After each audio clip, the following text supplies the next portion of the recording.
লোকমান আলাইহিস সালাম আল্লাহর প্রিয় ভাজন একজন ব্যক্তি ছিলেন, খুব জ্ঞানী প্রাজ্ঞ একজন ব্যক্তিত্ব ছিলেন। ইথিওপিয়া, যেটা আগের নাম ছিল হাবাসা, এই রিজিয়নে, কেউ কেউ বলেছেন মিশরের কোন একটা এলাকায়, কেউ সুদান, কেউ ইথিওপিয়া, তো রিজিয়নটা কাছাকাছি। কি করতেন?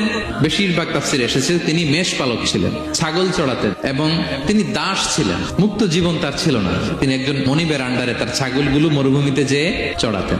মজার ব্যাপার হচ্ছে, সারা দুপুর, সারা বিকেল, সারা দিন ছাগল চড়িয়ে আসার পরে লোকমান যখন বাসায় ফিরে আসতো, তখন এলাকার লোকজন সবাই লোকমানের কাছে জড়ো হতো, আর উনি তাদেরকে তার প্রজ্ঞা, তার বিজ্ঞচিত কথাগুলো শেয়ার করতেন, শোনাতেন, এগুলো বলতেন। তো এগুলো দেখে লোকমানের মালিক অবাক, কিরে আমার কাছে এলাকার কেউ আসে না, কিন্তু আমার দাস দেখতে কুৎসিত কালো, এই লোকমানের কাছে সবাই এসে ঘিরে থাকে, কি ওর কাছে কি পায়, কি আছে ওর কাছে? তো শ্রোতাদের কয়েকজনকে ডেকে বলল, ঘটনা কি? তোমরা সবাই লোকমান সন্ধ্যাবেলায় ফিরে আসলে তার পাশে জড়ো হও কেন? কি পাও? কি ওর এত বিজ্ঞতা, এত জ্ঞান, এত প্রাজ্ঞতা কিসের দেখি? তো আজকে সন্ধ্যাবেলায় ফিরছে, উনি বলতেছি, ইয়া লোকমান, একটা ছাগল জবাই করো, ওয়া আখরিজ মিনহা আতিয়াবা মুদগাতাইন, এবার এই ছাগলের সবচেয়ে শ্রেষ্ঠ দুইটা অঙ্গ কেটে নিয়ে আসো, যাও।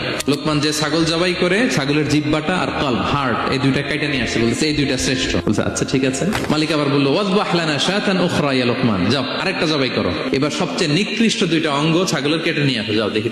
আখরাজাল লিসানা ওয়াল কলব, সে আরেকটা ছাগল জবাই করে আবার জিহ্বা আর হার্ট, কলব কেটে নিয়ে আসছে, বলছে এই যে এটা সবচেয়ে নিকৃষ্ট। তো মালিক বলে, মা হাযা ইয়া লোকমান, শ্রেষ্ঠ দুইটা অঙ্গ কাটতে বললাম, জিহ্বার কলিজা হৃদয় কেটে নিয়ে আসলাম, বললাম সবচেয়ে নিকৃষ্ট দুইটা অঙ্গ কাটো, আবার জিহ্বার এটা কেটে নিয়ে আসলাম। লোকমান বলতেছে, জিহ্বা আর হৃদয় যদি শ্রেষ্ঠ হয়, কলব যদি শ্রেষ্ঠ হয়, এর চেয়ে শ্রেষ্ঠ অঙ্গ আর হতে পারে না। আর জিহ্বা আর কলব যদি খারাপ হয়, মানুষের মুখ আর হৃদয় যদি খারাপ হয়, এর চেয়ে নিকৃষ্ট অঙ্গ আর হতে পারে না।